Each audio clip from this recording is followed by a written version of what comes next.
got a little surprise for me? Open it up and see. All right.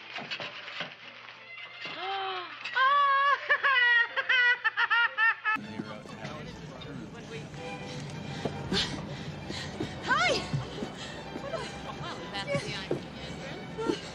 Good morning. Good morning. How are we? I don't believe it. Here. Now look here, where were you last night? Me? Why, Answer yes or no. What were you doing there? Doing where? Well, how do we know? Besides, I don't like your looks. Did you ever take a good look at yourself? Yeah. Billy!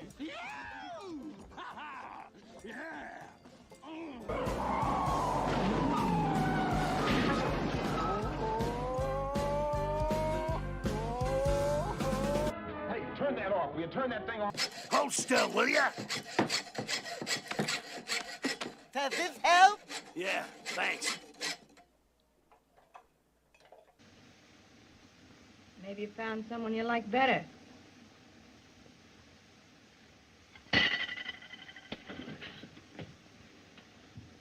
No, he's in the ambulance. This way. Oh, God. Before I open this, don't get your hopes up too high. Well, hello. Oh, hello. Let's see. What do we got going on today? So today we're talking about Surviving the Game. This was an excellent film. I've enjoyed this since I was, I don't know, teenager. I've been watching this for a long time. It's been a minute.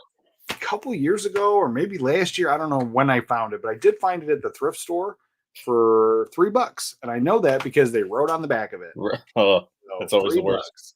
But this was just an excellent find. I've never seen it. And then, I mean, I've never seen it on physical media other than this. Because every time I watched it when I was a kid, it was always like either when HBO would do the free week or free weekend, it would be on there all the time. And then once in a blue moon, it'd be like in the summertime. I remember finding it on regular cable, and then it'd be edited and not as good. Right. But this is a fun film, and I had only ever saw it there, so I've always just kind of assumed it was like a TV movie or maybe like an HBO movie or something, because I just don't ever remember seeing this on physical media anywhere. So when I saw this in the thrift store, I was like, mine, and I didn't know this existed in physical media. You know, great film. Yeah, man. It's kind of been a white whale for me. Like I've been looking for that on physical for like a couple of years now, and you just recently told me about the 4K treatment it's going to be getting. So, yeah, that's the plus, right? So it's getting, I believe, Shout Select is putting it out. Excellent, news. And I love that. There's so many good things coming out of Shout Select recently, and there's a whole bunch of new announcements. They announced them earlier in the week. Normally on Monday we do talk about what's coming up tomorrow before we talk about the movie, but today we're going to talk about that a little bit, but mostly we're going to talk about all the new announcements we're excited for, and most of them happen to be in the Shout Select line. And one of them is Surviving the Game. Now, tomorrow's new release day. There's a whole bunch of things that are being released tomorrow. The only things that I'm actually really excited for myself is Scream 3 on 4K, and that's because as soon as they announced this, I had already sold my my Blu-ray copy. So I don't have Scream 3 in the collection right now, and as it is October, I have to watch the entire Scream, all of the movies. It used to be 4, now there's 5, 6 of them now, and so I have to watch all of them in a marathon at some point this month. So this one I have to go get tomorrow. I have to go find it. The completionist in me is going to have to do this before the month is out. That's fine. So I need that one. I hope to find it tomorrow. And the Prey 4K. I actually didn't mind that movie at all. I'm going to be looking for that one as well. But then it's October, so Universal's re-releasing all the Universal monsters on 4K, different packaging, simplistic. Not a bad set if you don't have it. But I already have I've been happy with the Alex Ross Blu-ray Steelbooks that I got a couple years ago. So I'm happy with those. And we talked about it earlier. So many movies. Granted, it's sometimes it's just not about the format. Sometimes it's about the movie, and some movies don't look as good on the 4K or get that 4K treatment. Right. But these old black and white films, they usually really, really do. But I'm happy with my Blu-rays. Yeah, I think it was 3 or 4 years ago now, Amazon had on sale that like complete like 31 volume set, Mhm. just like chronologically all the entire movie monster set. Yeah. I've had that and I'm happy with it, and like of course like a year or two later they started rolling out the 4K remasters and they look really good, but And get those 4Ks because a lot of my other black and white movies, they look incredible on 4K. right. But I really am fine. And those movies are so enjoyable. I would be happy with those on VHS. Hmm. Really, Hmm. really. I do love those ones. So yeah, that's where I stand with those. The Mist is coming out on 4K. I don't need it. And like we were talking, the special effects, it just might not be that great on 4K. I don't know. I'm waiting to find out what's going on with that one. Yeah. I wasn't a day one on it anyway. Not the biggest fan of that movie. I don't hate it, but I don't need it tomorrow. Hmm. Let's see. Yeah, that's pretty much it. And for those, let me double check. Oh, Talk to Me. Talk to Me is coming out on 4K now. I wasn't into that movie. I saw the trailers. It just kind of wasn't for me. Where do you stand with Talk to Me?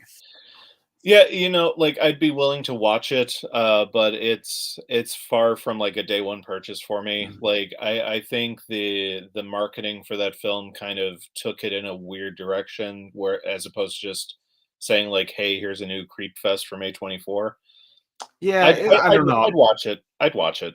That's the thing is like if it was streaming, and I don't do the streaming, but if it was on cable or if I just turned on the TV and it was available at some point, I might Yeah. watch it at some point. But it really wasn't for me. Like it just reminded me a lot more like that movie Smile, and I watched it. I just wasn't really super into it. So that one again, it was a one and done.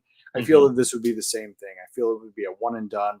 And I don't know. I don't know. I don't know if there's like a disconnection of just me being an 80s kid and the Yeah. other, connecting with the modern audience. I don't know if that's the case, but for whatever reason, that one didn't really hit home with me. Right.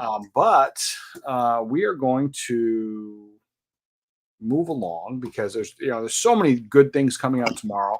But the great announcements that they had was this one here. And there's some questions I have about it. Let's see, what do we got going on? Here we go. Man in the Iron Mask. So Man in the Iron Mask 4K. Hmm. It's a great looking set. Let's see, pull this up here. It's a great looking set. I do like this, and it has that smaller number 49. So I do have this on Shout Select. So it looks like, and I'd have to look at the actual list or go downstairs and find it. But if that's actual an issue with the bill, I like Man in the Iron Mask, but I don't know that I like it to the point where I'm like, I gotta get that on 4K. I think like the standard Blu-ray cut of it would be fine for me. heartbeat. So any of the Yeah. Shout Select sales, that's where I sit at it. If I didn't have it in the collection already,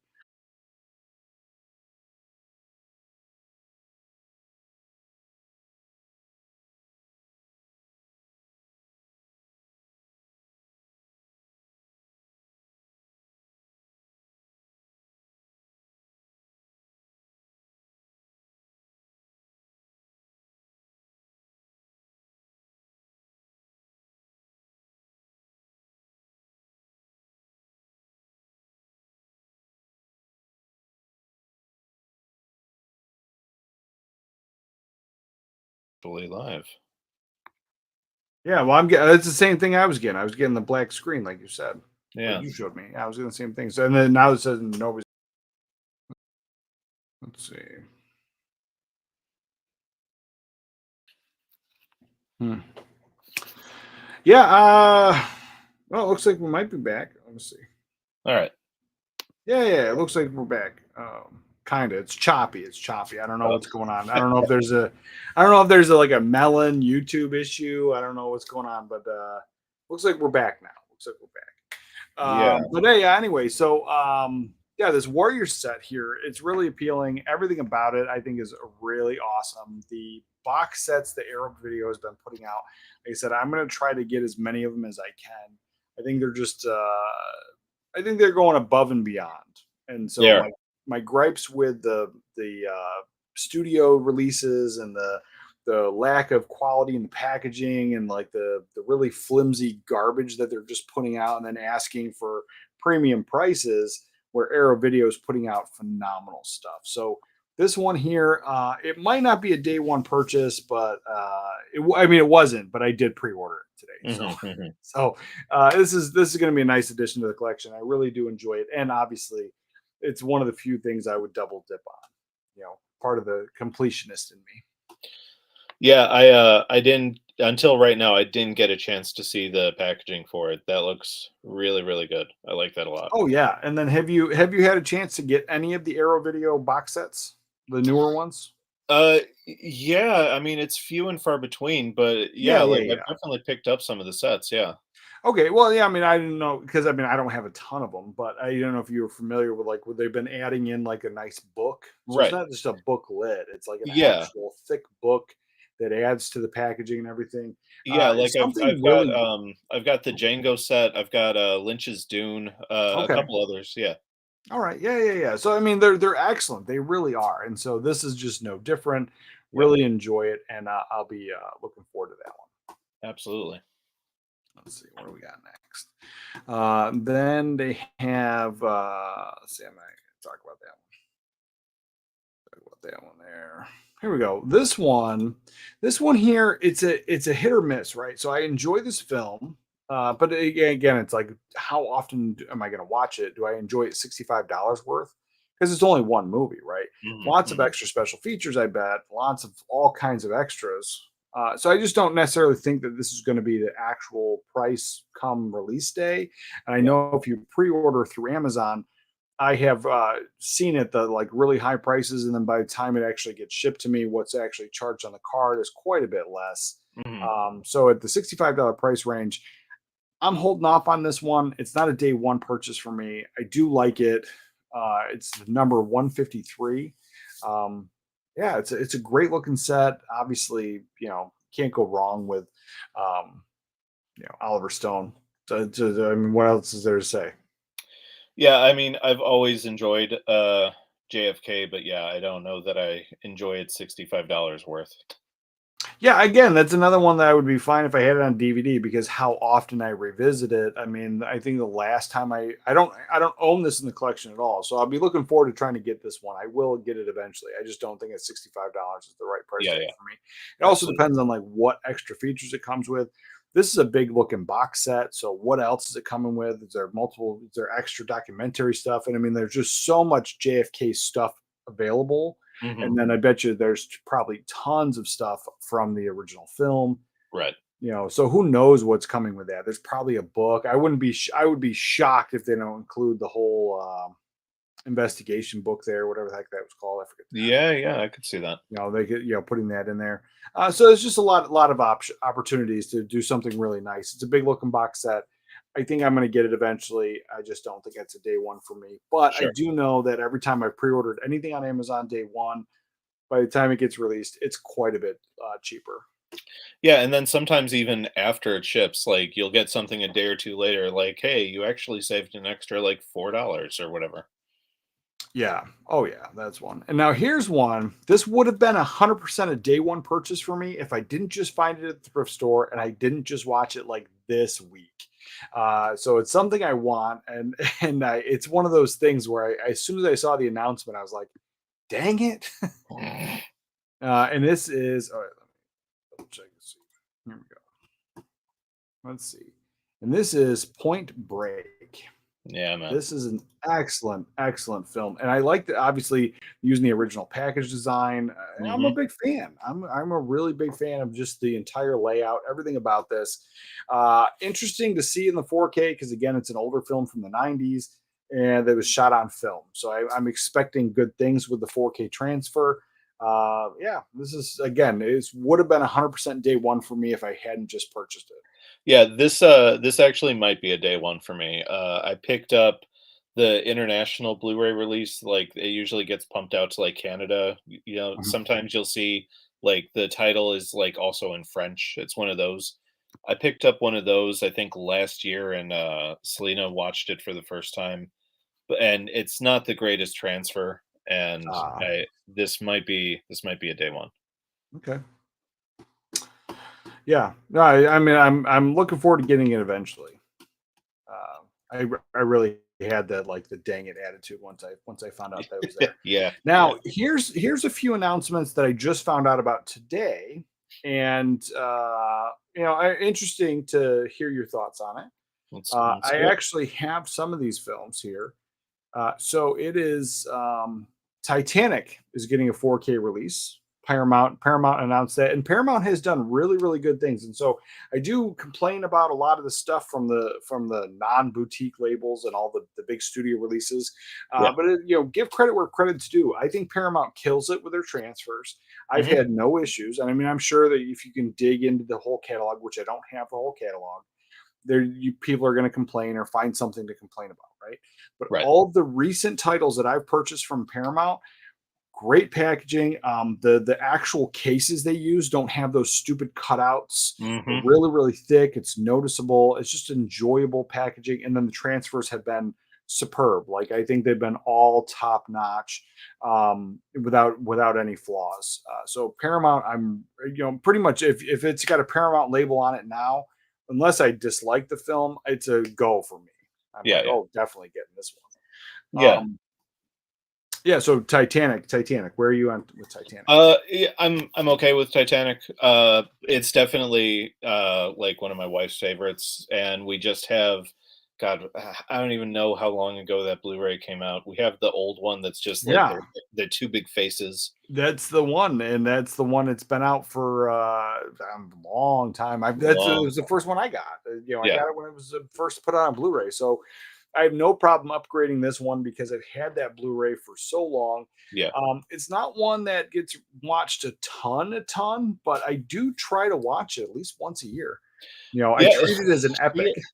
She watches it like a good twice a year, but it's Oh, usually really? with the MST3K guys. They did a commentary track for it, Mhm. so I was just here like whenever I think of Titanic, I think of those guys. So Gotcha, yeah, gotcha. I have no doubt she's gonna want this one.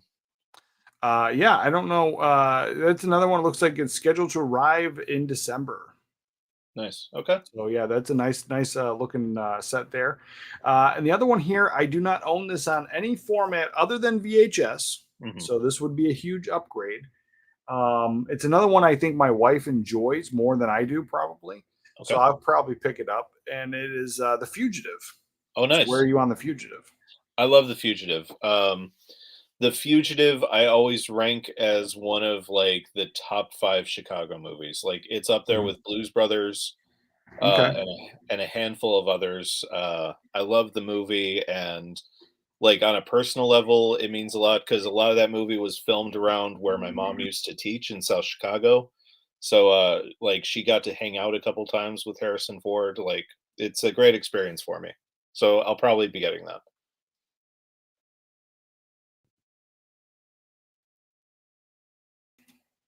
I had to mute myself. The helicopters were coming in. Oh, Yeah. It I was was like like, it oh was no, like bad. It was like another sometimes they problem. shake the house. So Yeah.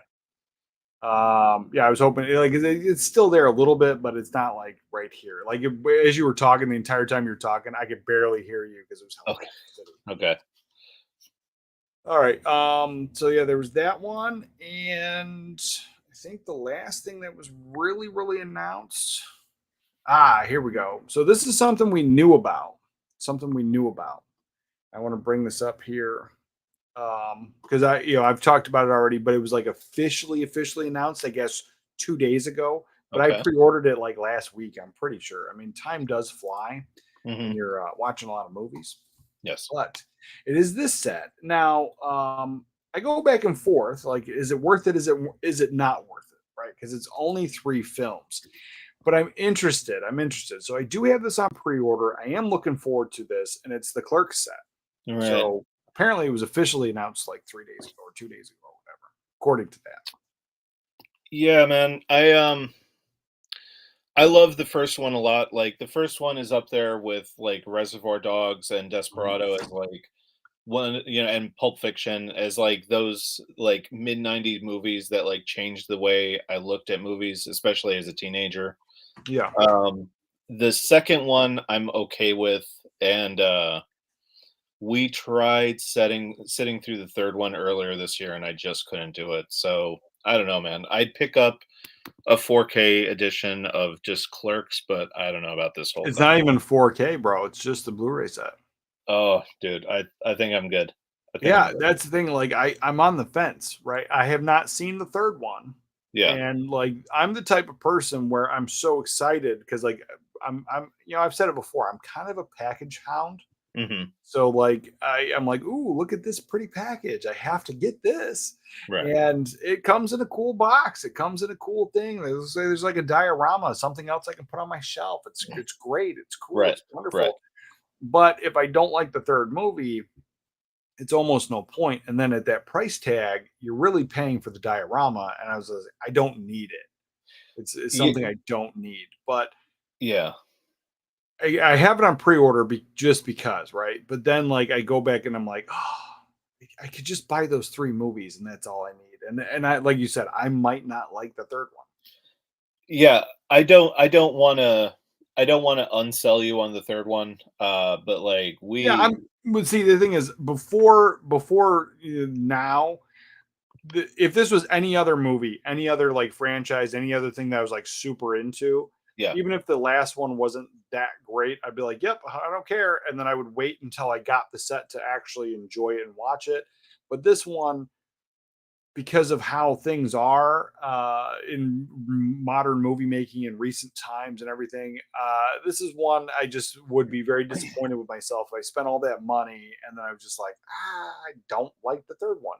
So Right. I'm actually going to watch the third one sooner than later, and Mhm. then see where I stand. If I really enjoy it, then I'll just maybe keep the pre-order. If not, I'm probably just going to track down because I don't think the first one's available right now. That's I the don't thing think it is either, man. I've seen the second one a ton around. The first one, I don't know. Did the first one ever even get a Blu-ray copy? The first one does have a I have the first one on Blu-ray. Okay. But like again, we're talking like circa 2010 era Blu-ray. Mhm. So it's been a minute. Yeah, but that doesn't matter. This might not be a new transfer. This might just That's be, you know what I mean? that's true So, too. without even looking into what they've done, Right. this says Blu-ray digital 3D miniature of the iconic Quick Stop. Doesn't say anything about remasters. Interesting. So again, at that price tag too, it's just do you I don't know. spend that? So yeah, I was definitely on the fence. I pulled the gun, I pulled the trigger on this one just because, but now I'm like Yeah. yeah, A little bit. A little bit. yeah. So yeah, that's the thing. So that was it. I was already kind of on the fence about that one. You ruined it for me. Thanks. Yeah. Yep. All right, that's fine. I was kind of already leaning that way anyway, where it was something I was already planning on watching the third one, and then where I stood on that one. If I loved it, then I would have kept it. If I don't like Yeah, it, yeah. which I Like kind of feel I'm not gonna. I'll talk to you later about the third one. Okay. Yeah. Yeah, and it was like, what was the last movie they did? What was the not too long ago? Well, they did the Jay and Silent Bob reboot. Yeah, that I really did not like. I did not No, like if that you at all. didn't like, okay. If you Yeah. didn't like that, I don't know that Clerks 3 is going to float your boat. Okay, yeah, gotcha. And that's the thing is like, and then now looking back on it, now that we're talking about this out loud, I might not even love Clerks 2. No. Like, because I remember renting it back in the day when it came out, and I watched it like a bunch that weekend that I rented it, and I've never seen it since. Yeah. I saw it when it came out, and I've seen it a handful of times over the years. And I'll be honest, like Clerks 2 is one of those movies that gets worse the more times I see it. Is that the thing? Okay, I'll have to take a look at it. Yeah, it's just one of those things where I think like the collector in me, I think I'd like, it's the I've had my entire life of like buying movies and collecting things, and it wasn't until more recently I started collecting the bigger box sets and the bigger stuff where now I look back and I regret like not picking up that like giant alien head box set and like the Yeah. Terminator head box set and like these things. And so like already I'm like, oh, this is just a cool, crazy box set. I gotta have it. because am I going to regret it in 10 years? But now as we're talking, I'm like, I might just actually hate the second movie now that I'm thinking about it. I'm going to rewatch them all. But I do remember liking the first one. Yeah. Yeah. The first one's great. Yeah. I don't own it. And that's another reason I was going to pull the trigger. I was like, I got to get these movies. All right. Well, that's that. But we're here. We're here to talk about surviving the game. Now, this is like we talked about earlier in the show before we start talking about new releases. This is something that I didn't know had a physical media release. I did not. I found this at the thrift store. I was super excited about it. And they just announced this on 4K. This is coming out on Shout Select. Looking forward to this. But I rewatched it again on the DVD downstairs. And like I was telling you, it's an enjoyable experience. And so for me, it's not always about the format. It's about the movie. And on my setup downstairs, watching it on this DVD, which is a lesser format, it was enjoyable. I didn't have a problem with it. Yeah, I mean, I'm finding that too, especially like this far into like the whole collecting Blu-ray and 4K thing. Like sometimes a movie needs a fresh cleanup. It needs to, to be rescanned. It needs touch-ups. Sometimes you need it. And I think that goes especially for anything pre 1989. Anything shot on film prior to 89 could probably use a fresh scan. But well, there's the whole preservation aspect of it too. Well, so that too, that too, of course. Yeah. But yeah, like when you start getting into these like mid 90s to like mid 2000 movies, like if you don't mind a bit of like a grittier, grainier experience, like I find little problem with like popping in an old DVD once in a while. Well, and like I said, and just a spoiler because I didn't put out any videos yet, but I just got the 4K Psycho set, and I watched the second one because I had the first one, right, and like the black and white 4K movies are just phenomenal. They're incredible. Like they're incredible if you have the whole big setup and everything. But the second one, enjoyable as it was, I couldn't help thinking like I would have been fine with that movie on VHS.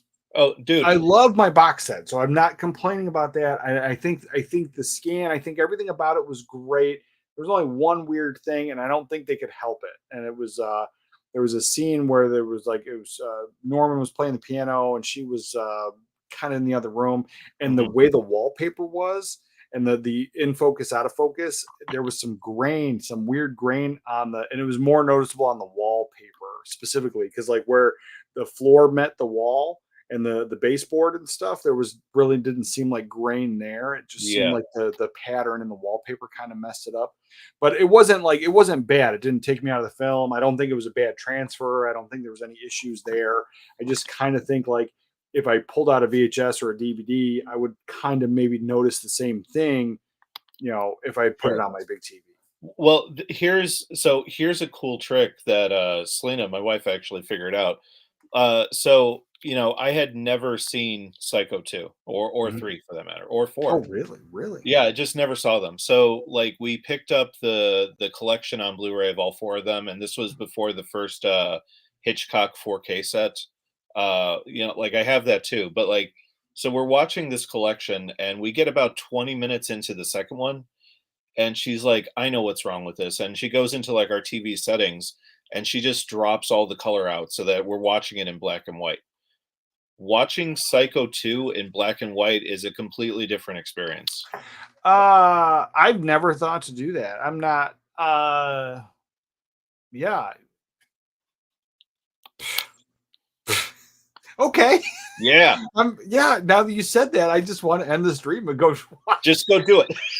See you later, guys. Have a good night. Yeah, because that actually sounds great. Because like that was not that I'm complaining about it, but that was always something that when I was a kid, I watched Psycho, and then obviously I didn't have the time gap of the 23 years between the first movie and the second movie. Right. I watched both of them back to back when I was probably like 10 or 11 or 12 in that range. Like I was a young teenager when I first saw those films, and going from the black and white, and I really did enjoy the Alfred Hitchcock thing. So it wasn't one of those things where I was just this stubborn teenager. It's like black and white movies are dumb, but I watched the black and white, and it has the whole aesthetic. And obviously, you have Hitchcock and like a different time period, and obviously the 23 years gap in between. Right. But everything about that film is great. But then you step into the next film, it's familiar but different, and there's just so much off. And then because of the modern time, and it's in the 80s, and Yep. just that conversation about drugs and like everything else, it just was not jarring, but it's like almost like going into Bizarro land, Yeah. where you're like everything's familiar, but it's not. And Yeah. so like there was that aspect of it.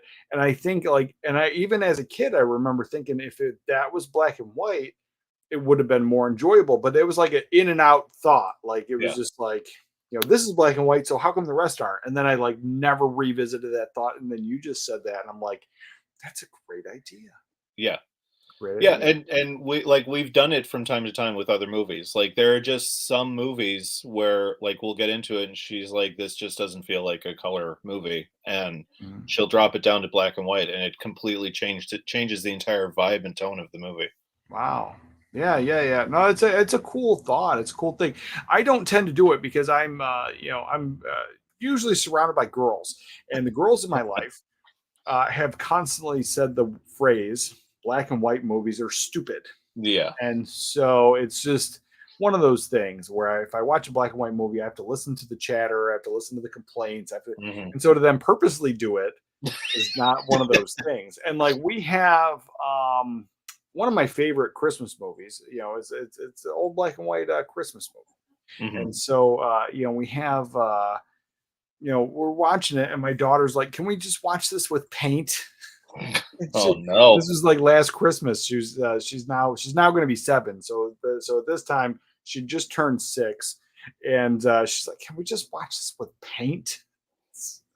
So it's one of those things. So to purposely do it, it never even really crossed my mind. But that's Yeah, a yeah. good thought. I might have to go. I'm going to finish watching them, because I had recently watched the Psycho, because like I said, I had the 4K Steelbook forever ago, and I just recently watched that, and so I jumped right into 2 today when I got this today. So I jumped right into 2. I'm going to watch the third one, the fourth one, and then I might revisit them. And then as I revisit them next week, Yeah.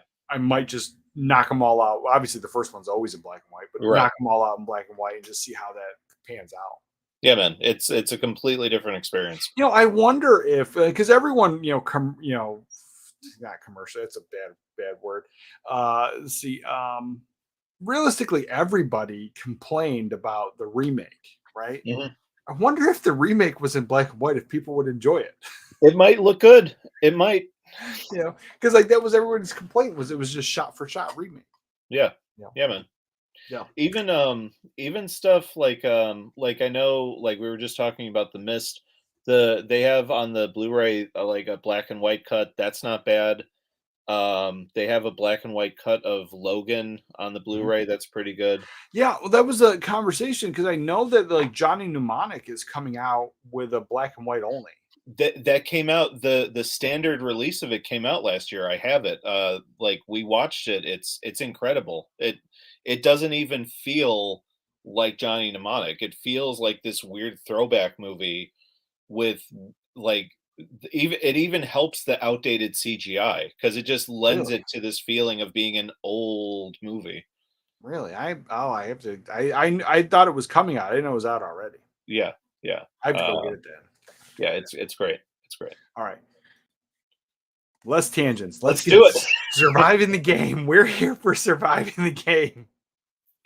We can't do I know, it today. it's that thing where it's like, we love this movie, I swear, but we keep doing everything we can to not talk about. Let's not talk about surviving the game today. All right, guys. Thanks for hanging out. See you later. I gotta watch Psycho in black and white. I watch all 4 of them. All right. No, this is an excellent film. So this is the one scene you pulled up. This isn't the so first off, this entire movie is set up by this scene, I think. Yeah, basically. So yeah, like I tried to go as chronological as I could with these screen caps. We open with Ice-T's dog running away. He's a homeless vagrant, and like his dog bolts away and like heads into traffic, and of course gets hit.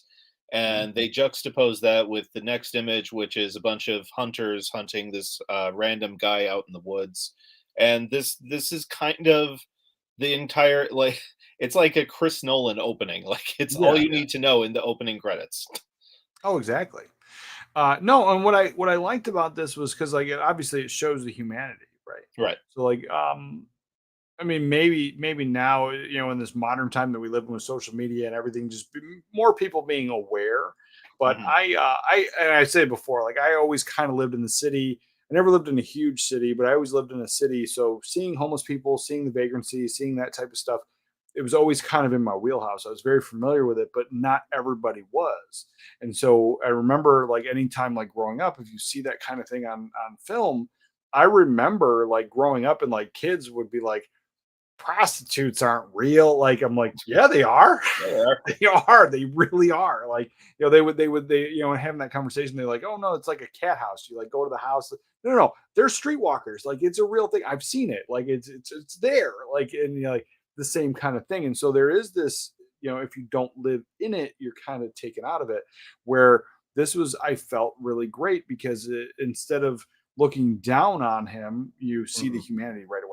Yeah, right away. Yeah. And even like I didn't get a shot of it, but like, him and the cabbie get into an argument, and like the cabbie immediately goes physical and decks him. And Mhm. instead of just breaking out into a fight in the middle of the street, like Ice-T's like, all right, you get that out of your system, you good? Like it Mhm. really sets up a lot about the temperance and patience of the character. Yeah.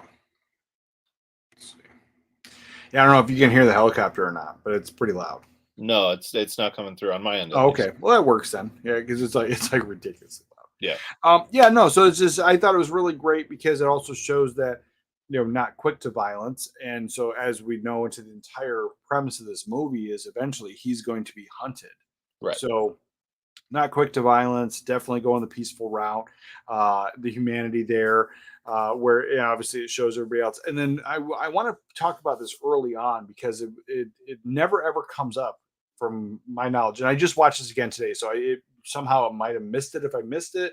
Mhm. But to my knowledge, there's like no racial anything. Like there's no conversation about race. There's no nothing. And so they're just hunting him because they look down on him because he's homeless, like because they look at him as like the dredges of society, and the fact that nobody will miss him.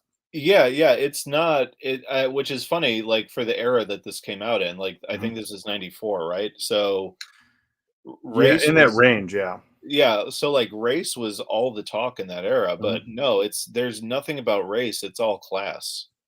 No, it's all class, and then on top of that, Charles S. Dutton is in this film, Yep. phenomenal actor, and he is one of the hunters Yes. early on. Yeah, exactly. Yeah, Which so kind of he's nullifies the entire argument and, well, it solidifies nullifies the the ending. entire argument, but then like I'm just saying, like I just remember watching a lot of these old films back then, where it was just really easy to just use that, and so Right. at no point, like even when they're calling each other names and stuff throughout the film, and they're kind of there's a little animosity, and obviously he's being hunted. Right. There's none of that ever. Like none of it ever transpires, and it was just a really enjoyable experience because sometimes when you're looking at escapism, to not listen to any of the garbage and the nonsense, it was just enjoyable. Yeah. Yeah, and even like as we'll see as we get like later on into the film, like even when the other hunters like are introduced to him, Mhm. when they're like, you don't really seem like the hunting type, like it's not a racial thing, it's they're totally playing into the fact that he's just like this poor destitute guy. Yeah. Oh, 100%. Yeah. So, and then, yeah, before we go further, so the huge cast. So, obviously, we've talked about Charles S. Dutton, Hmm. Ice T. You have Gary Busey is in this. He's uh phenomenal in this role. Rutger Hauer's in yep. this. And who else? Who else? F. Murray Abraham. Oh, yeah. F. Murray's in this. But then my favorite, and I like him because he has so much range, but he Hmm. has that natural, like, good smile. Yeah. Is John McGinley. Yeah, He's McGinley. great. He's great. Dude. He has so much range, and he does all those like comedies. He does all those Right. things, but he's in this. And I mean, he's done other films similar. I mean, not this exactly, but in the more serious role. And he does have that range. He's really, really good. But like when you see that natural smile, you see almost like a goof. Like Yeah. not quite Jim Carrey, but like you just think he'd get typecast in all the comedies. Hmm. Yeah. Yeah, man. Like everyone talks about, Gary Busey when it comes to the dinner scene. And yeah, like that movie, that scene definitely is like a defining moment for Busey. And it's also like, I'd argue, probably one of the defining moments in the movie. But everyone forgets that the entire dinner scene turns on a dime with McGinley like losing his crap Mhm. over like a slight statement that doesn't even really have anything to do with him that Ice T makes, and it sets the tone for like, oh, these guys are crazy. Mhm. It's such a great moment from him. Oh yeah, yeah. No, it's definitely everything about this film is just really enjoyable. Now, and like I was saying earlier, I thought that this was like a TV movie or at least like an HBO movie. Yeah, And to know that this is like a New Line Cinema, this was like in theaters, this was a big deal because it has such a big cast. yeah. Yeah, really enjoyable. All right, what do we got next? Let's see. We have this scene here. So we see this part. Obviously, the dog dies. He buries the dog, and then we see his other friend. You didn't get that, did you? No, no. All right. Yeah. So like we go from the opening with like the juxtaposition, Yeah, and this scene. yeah, there it That's is. the other day. So that's what you were talking about earlier. So it cuts from him, having the compassion, his dog died, the sadness, all the humanity there, Yeah, to the hunters actually hunting this guy, setting you up for exactly what you're getting into with this movie. They're just hunting people. yeah. And so then, we briefly get introduced to, T's life. He's got a friend that he hangs out with and a small community of other homeless people that he, Mhm. connects with. But he's pretty much like a lone wolf. And that's when little by little, Charles S. Dutton starts drifting into his life and trying to implant this idea of like, hey, I got a job for you. Yeah, which is right here. And then I thought that scene was really great too, because if the first time I ever saw this, right? So I actually had no idea what this film was. I just Hmm. turned it on and I just got sucked into the very beginning. It sucks you in, it really does. But I had no idea like what was really going to happen, what was really going to transpire. And we're talking like when I saw this was in the mid '90s, right? So there's no real internet, there's no YouTube, there's no finding out, there's no real spoilers unless somebody saw it and they told you all about it. Yeah. So in this very scene, I really just thought he was like one of those like big brother kind of guys, like church goer, always active in the community kind of guys. Like Charles S. Dutton is like, oh, I'm going to help this homeless guy. And like, Right. I really thought it was just like out of the goodness of his heart kind of thing. And then very quickly we find he's in on it. He's like a recruiter. He's like, hey, we need you to come help us. We're going to give you a job, blah, blah. And then he's basically turning into, Yeah, no, he sells it, man. Like Selena yeah, watched this with me and she had never seen it. And the whole time she's like, well, surely he's not in on it. And it's like, oh right. yeah, he's Oh yeah, he's totally in on it. He's like, yeah, he's the top dog there. yeah, yeah. Yeah.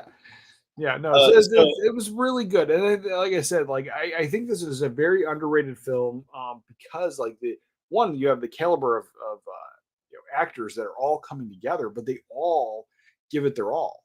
mhm. It's just an enjoyable thing, and like and even though this was never like a big blockbuster, this movie never like broke numbers, but it's just really enjoyable. Yeah, it's just one of those like small, quiet films that just like sticks with you. Like, Mhm. it was like a mainstay during summer vacations for me. Like anytime it was on HBO, I'd stop whatever I was doing and watch it. Oh sure. And And then, so we have him. He meets Rutger Hauer. He's in a fancy office. yeah, A like little he taste of can the good life. and Rutger can like smell the cigarette smoke on him, and they get into this whole debate about like, can you even like run? Can you like chase or Mhm. hunt something? And so he Ice T's like, stick me on that treadmill, and he like does the treadmill for like 20-30 minutes straight, and Mhm. like he's practically dead by the end of it, but he passes.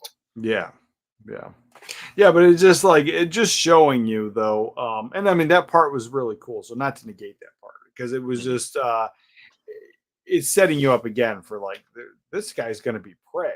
Right. He does not know what he's walking into, but that taste of the good life, like this is, and obviously right now it probably nowhere close to it, but at the time when this was made, like that was probably a really expensive treadmill, like like the way the office is decorated, Right. it looks a little bit more fancy. And so, this guy here smells money, and that's what you're supposed to feel like as the audience. You're watching it, you're like, oh, this is money. He's going to get paid.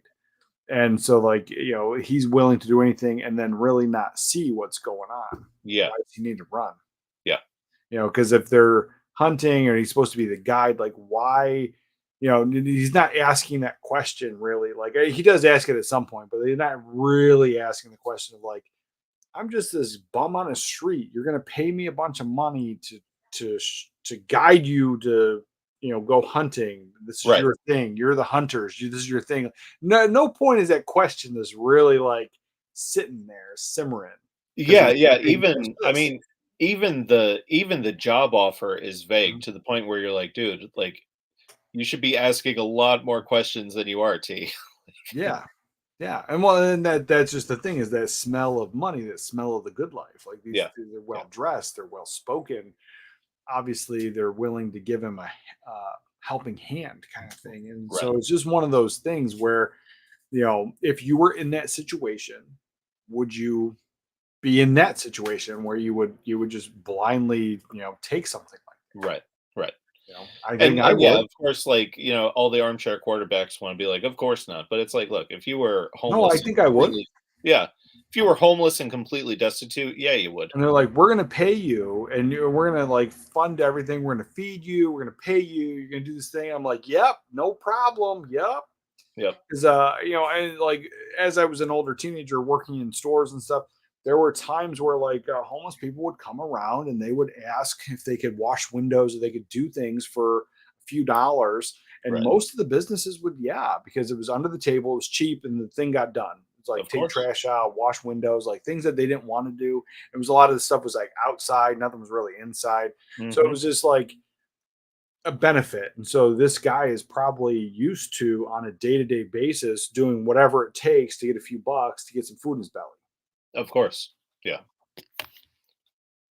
Yeah. So that was it was an interesting scene. Definitely an interesting scene. But like, if you try to make this movie today, even though when I saw it as a kid, I understood that this was a very wealthy man. He had money, showy, flashy. It doesn't compare to anything today. Like, of course, they would have to have like, it would have to go like over the top for right you to even understand that this guy had money. Yeah, of course. It would have to be like a top floor office building, like, floor to ceiling windows, like yeah. So right. Because like, think about it now, like now most people can afford or have, treadmills in their homes. Like having a treadmill in your home back then was never happening unless you had money. Right. So yeah, like, he takes the offer, they give him a small bit of an advance, and he gets a decent night's sleep in a like crappy hotel for the night. And then they're off to the races the following day. Yep. And then we get this shot. It's actually beautiful scenery, but obviously it's showing you dudes from the concrete jungle, never been out of there. That's his entire world. And so again, where's that real question of like, what do you need me for? Right. But it is always that like, and the end justifies the means. I'm just going to go along to get along. I'm promised a big payday. I'm going to do whatever they say. And this like, I'm going to realistically not suspecting, most people would have that high trust. Yeah. Not suspecting, like, why would anybody think in a million years that they're going to be hunted? Right. I'm going to assume that flying out to the remote woods of Oregon is just going to turn out fine. Of course. No, and the thing is, like, this story isn't even a new concept, right? Right. So the first time I ever saw it was there was an episode of Gilligan on Gilligan's Island that he's hunted for a little while.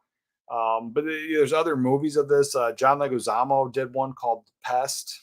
Right. Same idea, same exact story. It's just in the city. So it's not a new concept, but an interesting one. And when I saw this for the first time, it was very new to me. even though I had seen the Gilligan episode, I just didn't think of it, because like that was Gilligan episodes played for laughs. The whole thing's a comedy. This is serious.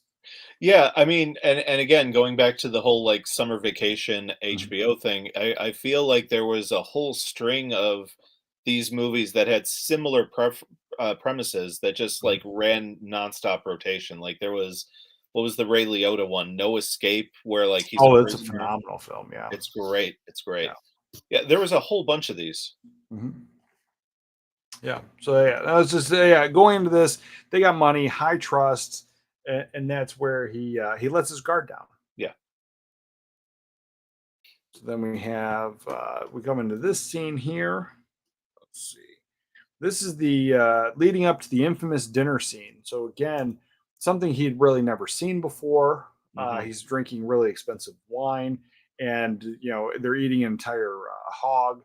There's a hog's head on the table, and he shows he never saw anything like that before because he's kind of poking at it with a Right. fork. Right. But yeah, this is something again. You see everybody's fairly well dressed except for him. Mhm. I You know, know. They just leave him in his gear. Yep. Yeah, but then yeah, this entire scene leading up to the infamous conversation with Gary Busey. Now, it is very unfortunate that like most people that are familiar with him now is familiar with like all of the crazy and all of whatever's going on in his life now. Right. Because he was always a phenomenal actor. Like he very commanding presence. Right. Just something about it was just always worked. It really did, and that scene was perfect. Yeah, I mean, like the next screen cap is like his soliloquy, if you Mhm. will. And yeah, like this was right like kind of dangling on the edge of him going over the hill, but like it's still it's still him in full command of what he can do as an actor, and it's Yeah. just it he literally steals the entire movie in like a 4-minute scene. Oh yeah. Yeah. No, because it shifts the tone of the entire thing. So Yep. in the very beginning, you see, we talked about it before. So his dog dies. It clips over to them hunting a person, right? But the way that's all set up, very quickly, it could go into a slasher movie, but not being a horror film, Right. right? Right. And so, like, you have the gore, you have that, you have the campiness, you have that. It could have very quickly gone into that territory, but with his conversation, telling his story about what his dad made him do to his dog, and that whole thing was it's not it wasn't jarring, but it was definitely something that just like shifted the entire tone of the movie. Right. You know, Yeah, yeah, and like it's a perfect juxtaposition because we just started the movie with Ice-T caring for this dog so much that he gives it a little burial once it's been hit by Mhm. the taxi. And now here's this guy saying, "Yeah, when I was a kid, I had to like murder my own dog with my bare hands." Right. Yeah, and again, it's showing that duality, which is just great. It's something that Walter Hill's really good at. Yeah. And I've never even bothered to, I don't even know who directed this film. Shame on me. Shame on me. Let me look that up real quick before we go. Ernest Dickerson. There you go. Yeah. So he did Juice and Oh, X wow, okay. and known for Do the Right Thing and yeah, a bunch of stuff. Yeah, wow. That's awesome. Yeah, so what did he do with Do the Right Thing though? Because that was a Spike Lee thing. Maybe he was like a cinematographer or something. He had something because it says known for, so it doesn't say like directed or Yeah.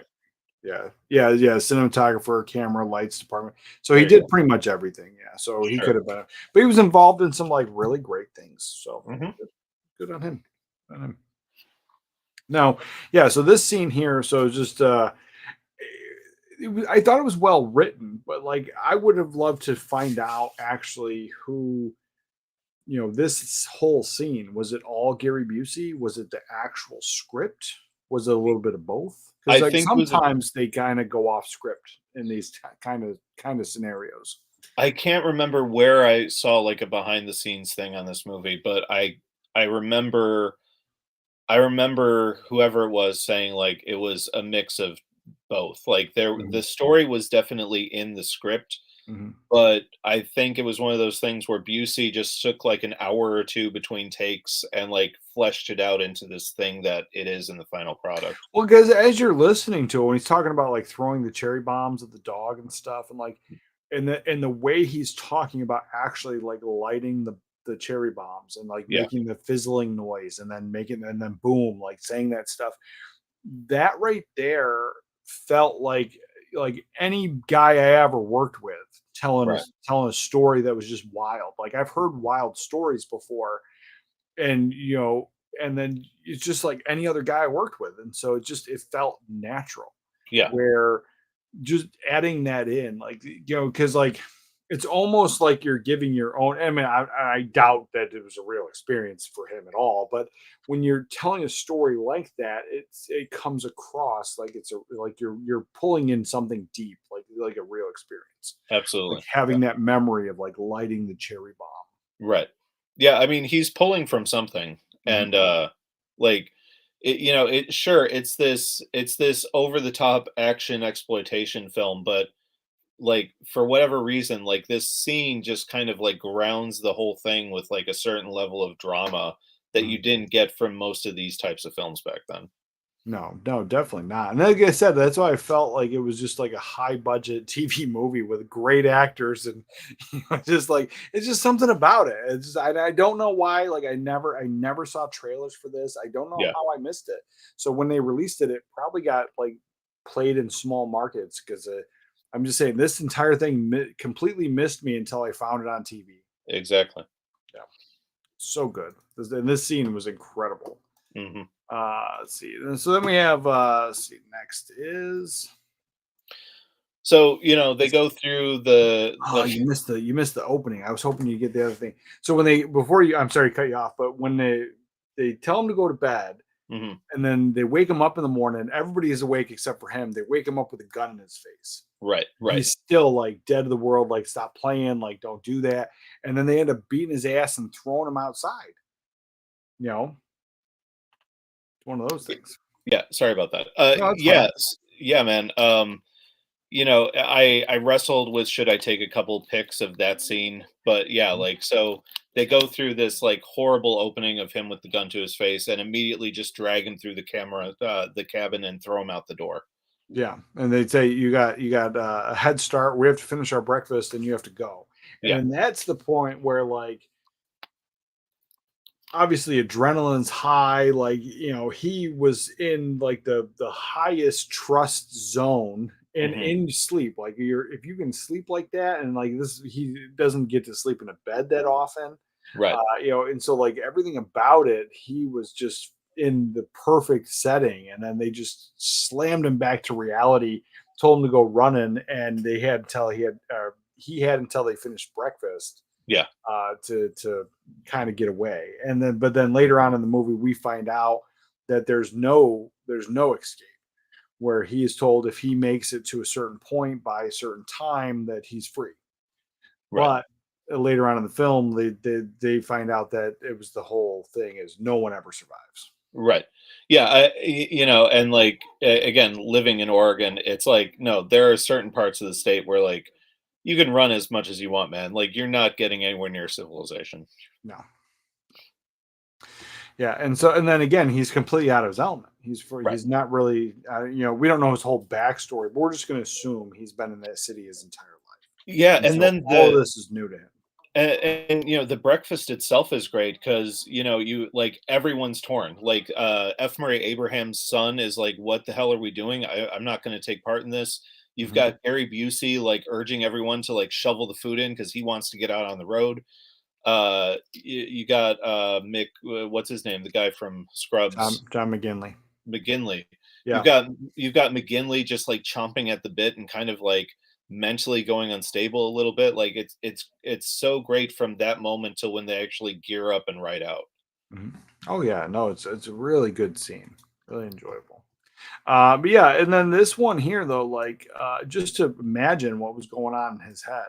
Hmm. Let's see. Um, let's see what was going on in his head. All right, so then they're going out right here. What do we got? Yeah, So yeah. right They all here, they're going out. They're going out. They're all geared up. They're ready to go. They're they get on what, ATVs, ATVs, four motorbikes, wheelers like the there. whole thing. Yeah, Yeah, they're really going. He's on two legs. They're on vehicles. They're going after him, and they're the one thing is being a city guy and never really being like in the hunter aspect. Having that whole thing. I just had this thought when I was a kid of like, how do they track him while they're right, going that fast? right. So an ability, and I understand that there's like a little bit of an ability to kind of having a rough idea. They saw the direction he's going in. There's probably like some brush and stuff cleared out, so he kind of has like a path probably woven for him. Yeah. But they're like booking it on those four wheelers and bikes, and they're like, all right, he's this way, and then like at the part where I One don't know second. if we're at this part yet, but he doubles back to the cabin, and as he doubles back to the cabin, they just double back too. And how do they know that's where he went? That was my thought. All right, I'm back. Oh, that's fine. I was just saying, as he doubles back to the cabin, they doubled back, and as they were going that fast, like how did they know? That was Yeah, that was the thing. and it cracks me up because, like I said, my wife's never seen this. So, like, the second they hop on the ATVs, she's like, "That's not fair." Yeah. Yeah, and so they kind of eventually get a bead on him, take a couple shots at him, and then he loses them, and that sets us up for I think the next. Yeah, he doubles back to the cabin, and Mhm. they figure out, oh, he's doubling back. No one's ever done that before. And they make a point earlier in the film, like he sees this room with a padlock on it, and so he gets back and immediately just takes a rock to that Mhm. padlock to see what's in there. Yeah, and he opens it up, and there's this, and so obviously there are all the trophies, which the point of the one, they have balls that Yeah. they're just hunting people, and the fact that they have their trophies, Yep. and just hiding behind a padlock, a wooden door with a padlock, Yeah. like nobody's ever gonna stumble across that cabin, like nobody's ever gonna like be nosy. There's a lot of like stuff going on there that it's just leaving them open. And it's just like, whatever, man. you know, I don't know about it. Like it didn't really bother me, but it just always was like the amount of money they have. At the point they talked about like the trip costs 50 grand to Right. go on the trip. So Yep. like they're spending a bunch of money. So there could have been a little bit more like hiding this, a little bit more security. Just seemed like it was just Right. waiting to be found. Could have at least been in like a secret basement or something. Yeah. It could something. Yeah, it's just it would have been easy. Yeah, if he tripped and fell and realized that there was like a door under the carpet, and he went in Right. he's like, damn, found that would have been, I think, more believable for me. Right. But yeah, it's just the thing. I was just always like, somebody's gonna find that eventually. Like, you guys are idiots. Yeah. So, like he's kind of taken back by this, and his first thought is like, I'm just going to burn this whole thing to the Mhm. ground. And, Yeah. in the Well, middle of like, there's a jar for his head, or empty right. jar for his head, and so you see that, and he goes right to the grabbing the gasoline. Yeah. Yeah. And so, like, by the time he's actually like lit the place on fire, they're back and they all get into like this big fight. And that's where we get our first casualty of the group. Yeah, and it is one of the ones I actually wish that he didn't go so early. Yeah, I know. For as much as kind of Busey steals the show, I remember as a teenager being like, "Oh, well, now he's the big bad." And no, he's first to go. Yeah, so yeah, here it is right here. Yeah, so he gets burned alive too. Yeah. But Yeah. before he gets burned alive, he does, put in a decent fight. Yeah. He's ready to go, guns ablazing, and then he gets thrown through the window, stuck in here, and then we get our classic. I forget what Ice-T says, but he says like a one-liner. Right, right. Yeah, just great. Yeah, and so like that's exit Gary Busey, and F. Murray Abraham's son catches him kind of like heading out to the back trail behind the cabin and doesn't try to stop him or say anything. And now, yeah, like one of theirs is down, and so everyone's even more amped up on hunting this guy down. Yeah. And then this one here, so he's running away. So obviously, so Gary Busey's down. They don't have a lot of love loss, right? So obviously, Right. they're killing people, but there is this whole weird trope that I've always kind of hated in movies like this, where there's like a bad guy, and if somehow or other the bad guy gets hurt, then he's just like, "Oh, I'm going to kill you now." You were always going to kill them. Right. They always kind of amp it up, and they're like, "Oh, you're dead now," and they were always Right. dead. You just Right. haven't decided. What to were do you it doing yet. 20 minutes ago? Yeah, what were you doing 20 minutes ago? Like, right? What are you doing? And so, like, it's just, I'm glad that was never really uttered.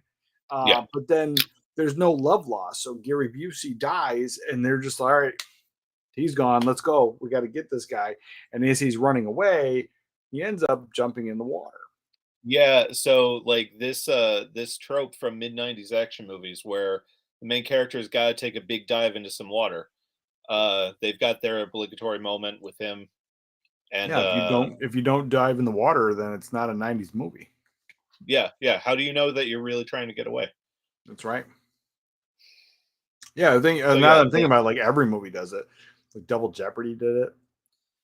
going Yeah, back to The Fugitive, like, yeah, yep, got yeah. to I got to think, I take a think they dive. all do it. Yeah. So yeah, they, Um, they they take shots at him, but obviously he's a-okay. yeah. Let's see. Here we go. Yeah, they're leaning over the ledge, shooting at him, and so you just Right. have a few guys left, and the whole time the kid isn't really into this, like you had said earlier. But we kind of skipped over as the cabin's burning to the ground.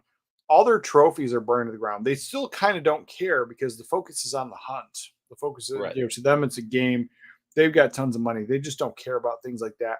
But in my mind, I'm always just like, wow, look at all those like burn up heads that somebody's gonna find, Yeah. and they're just like going along the day. And but the kid, he didn't really want any part of this, and so he kind of sees where he goes, but he doesn't really want to tell him. He doesn't want to like be part of it, but his dad kind of makes him go. Right. There is that weird Yeah. dichotomy there. Yeah, and like eventually like it reaches this point where like the group starts turning on F. Murray and his kid, and like now Abraham's in a position where like he has to deal with these obviously mentally unstable dudes, but also keep his son from running his mouth and getting them all killed. That too. But then we have this scene here is next. So he starts to figuring out a little bit. He captures John McGinley there, and Yep. he's talking to him in the cave. He ties him up. He gets his weapon. He definitely leaves him tied up, and John has kind of he actually has that conversation that he didn't kill his kid. He didn't kill Right. his wife. He didn't kill his kid because that's what he said at the dinner party, which set him off. And then John's Right. character in real life had recently lost a kid, and so he was amped up. He wanted to tear this guy apart.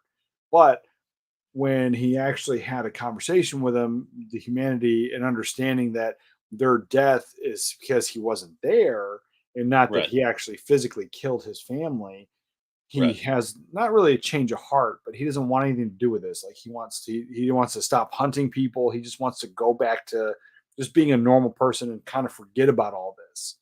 Yeah, he just kind of has this moment where he realizes that he's not going to get what he's looking for by killing this guy.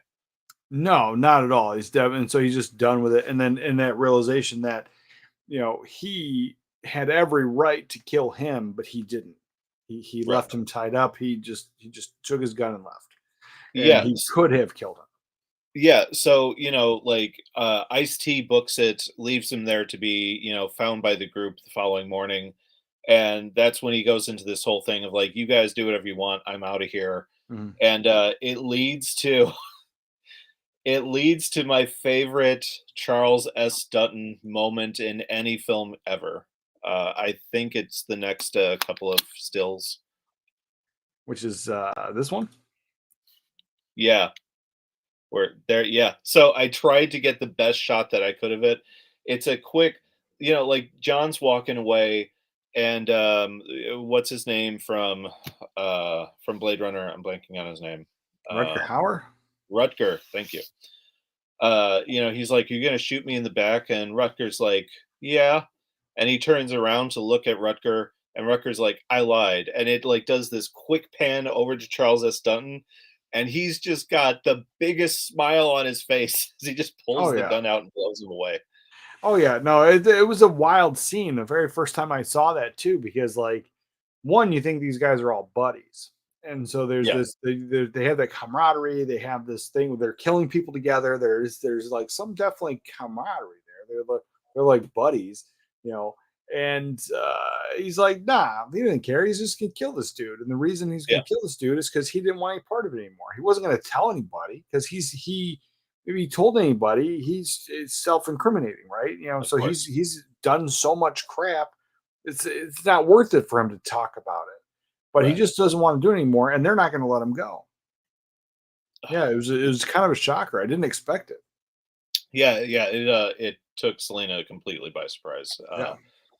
And yeah, I just forgot the delivery that Dutton does with it. Like, just it still cracks me up. Just this almost like just like, hey, boom. Like, it's great. Oh, it is. It is. And then there we go. We got, and it was just like great movie makeup. Although I felt the scene, it pauses right here. He gets shot in the head and then Yeah, he dies and falls backwards. But I feel that it like kind of pauses a little too long at a this little scene. bit. Yeah, It's just kind of weird where I don't know about it. It just felt like he was on his feet for too long after getting shot in the head. yeah. It needed to be edited just like 2 frames differently. Yeah. It wasn't horrible, but it was just like, Right. Like, if they did the gunshot and immediately cut away to Abraham's son, like screaming about the whole thing, I think yeah, that would have yeah. worked better than the delayed. Like, Oh, for sure. yeah, But then we have this. So after that scene, um, uh, Ice T goes down river. He kind of tricks him. They go into the river after him, and then yeah, he's hiding. And then as he doubles back, he's going to go steal one of their the four wheelers there. And as he was doing the first time I saw it too, I'm like, they're going to hear you drive away, and yeah, yet they're going to have you know vehicles to chase you with. So like yeah, why don't you just take the keys and like throw them in the water or something? Like why don't you just or take them with you and drive away, and then that way they're stuck. And he doesn't do that. He ends up MacGyvering this whole entire four wheeler. And as they're chasing him away, he's got this going on. yep. Blows up Charles S. Dutton. It's a really really cool scene. I It's really great. enjoyed the I think and talking about him blowing away John's character, I think Charles had a great time in this film, even though he He didn't last did, that man. long. Because even after he gets his legs blown off in the scene, he's on the ground. He's kind of laughing. He's kind of he's in high spirits. For having no legs. Yeah, yeah. It's just there's something. Yeah, yeah, and then like, and so like, this happens, and yeah, like the hard cut to like just him with his legs. This is great movie making, man. Oh yeah.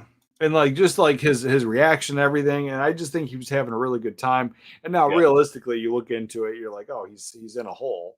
right. Just, Of it's course. just that it's easy to see the special effects here, but I'll give me practical effects any day of the week. I just think they're better. They look better on screen. They're just overall a more enjoyable experience. But this whole entire scene with him reacting to his legs being blown off, and that this nobody that they thought they easily could hunt like they've done so many other times, he's gotten the better of them. Yeah, yeah, man. And like what's great is rewatching this, like I really studied it. You could arguably debate with Busey that he was directly responsible for his death, and you could argue that he was directly responsible for Dutton's death.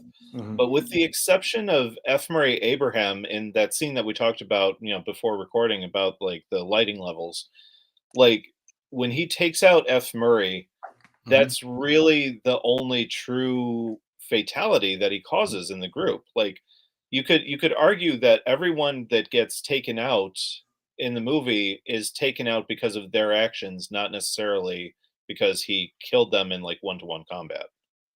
Right. Yeah.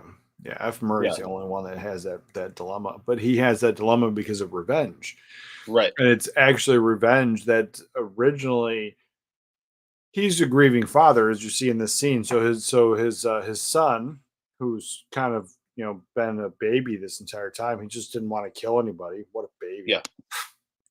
So he doesn't want to kill anybody, and so he's just there. But he slips and he falls to his death on this log, and so this is a father's response: the remorse, Right. the upset, the everything. He's just screaming like he's upset.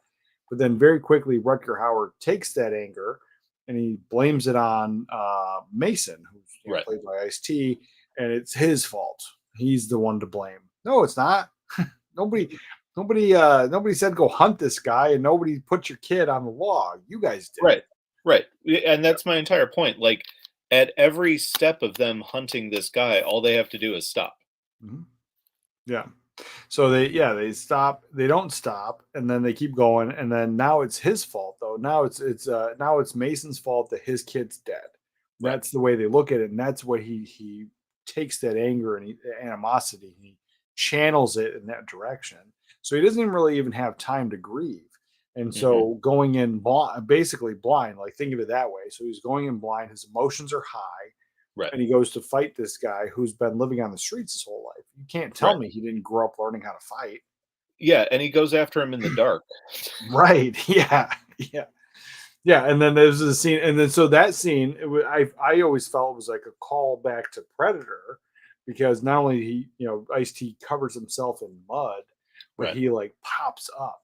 Right. Like, and so he's looking for him. He's like, show your face, find, he's yelling at him and stuff. And he like pops up, and just his mannerism where he was standing there, it just always felt like Predator. Like Very much so, it man. felt like that. Yeah. I don't know if that was it was meant to, or that's what I get from it every time I watch it.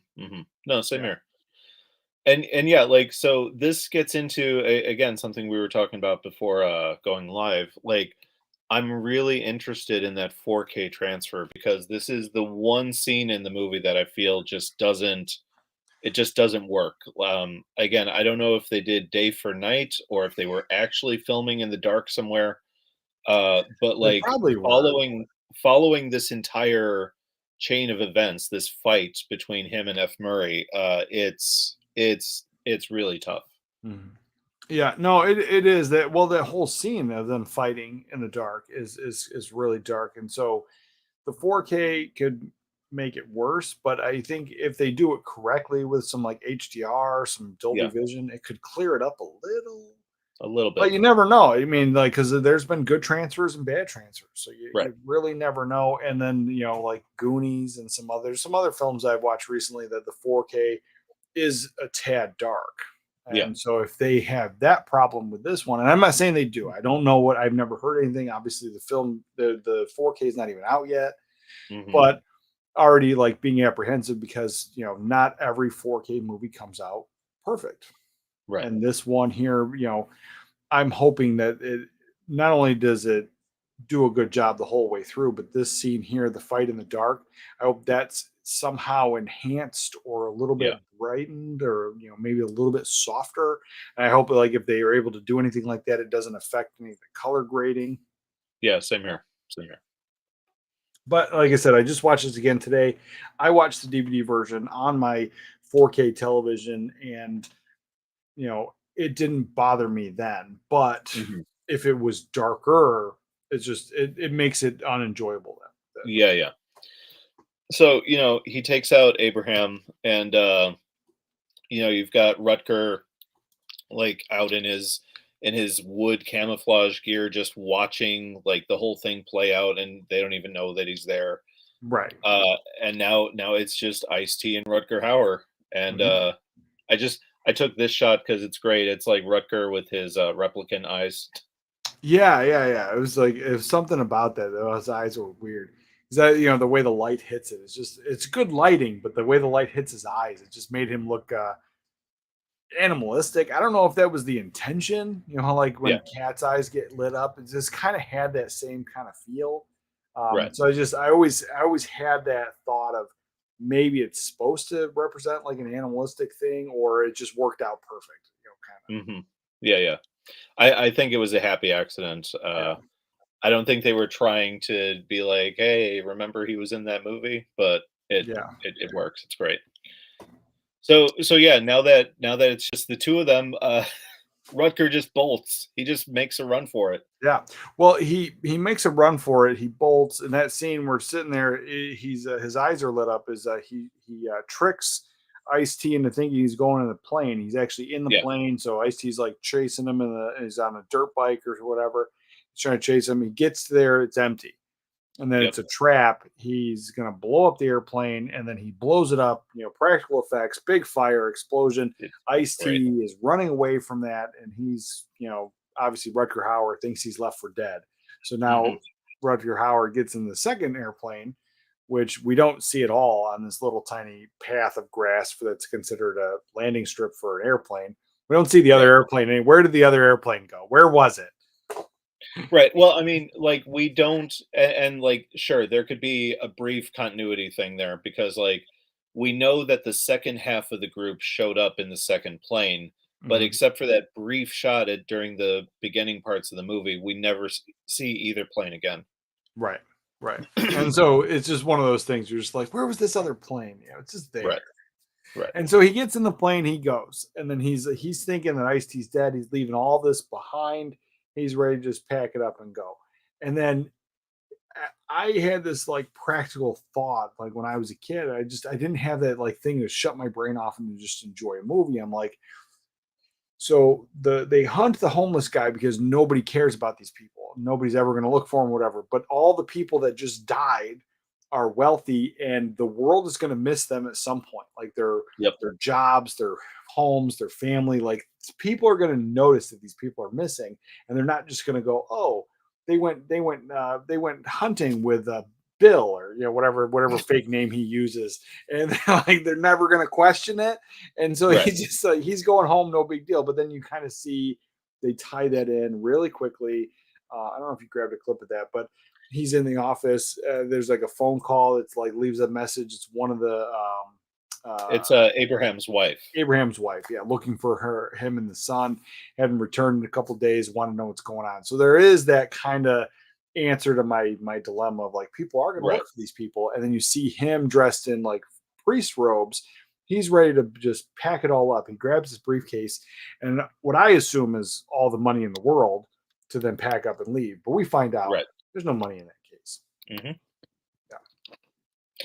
Yeah, so, like he's getting ready to like go with one of these assumed identities he's got, and it's been like 3 days since he left Ice-T for dead, and Mhm. now it's the whole, because you have to do it. Like the hunter becomes the hunted.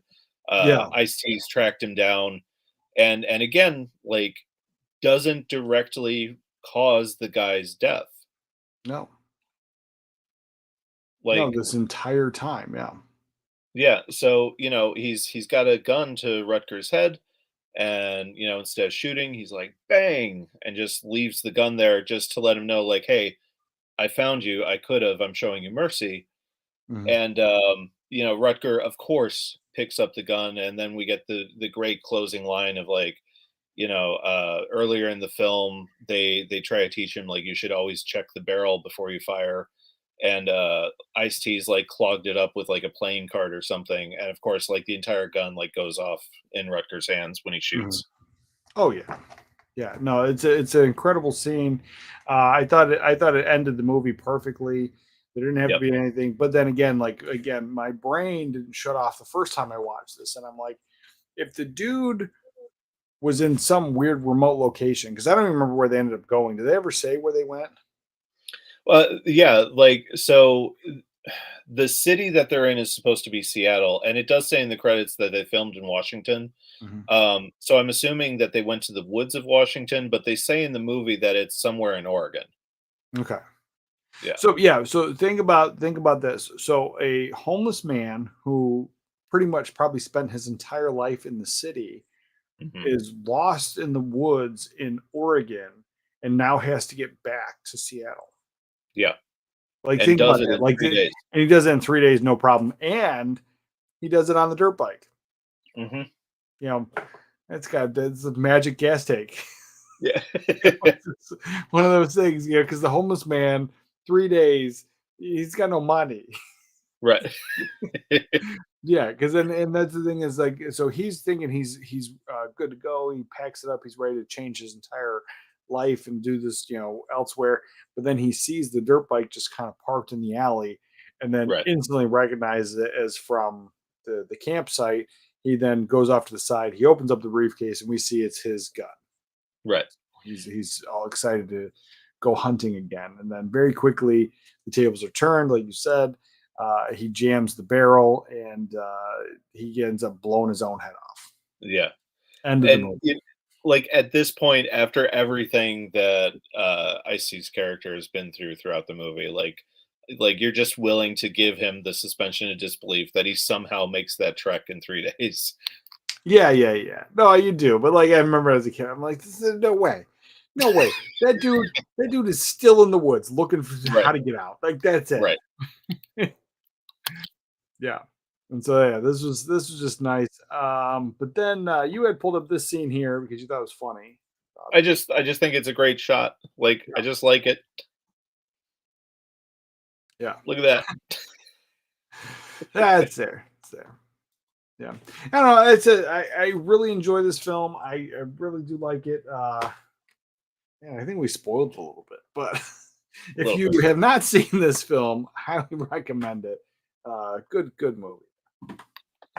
Yeah, I mean, look, be it if you happen to be at like a thrift store or something and you see that DVD laying around, or if you can just hang on until the remaster comes out. The 4K is coming out very soon, so yeah, definitely pick it up. But yeah, with that, I don't know what we're watching next week or what we're talking about next week, but remember to watch a movie today, and we'll catch you guys next time.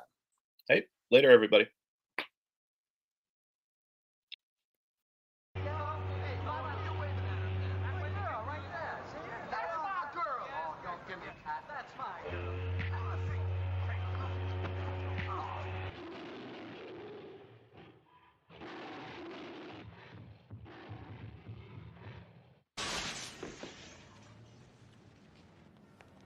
Who hired you?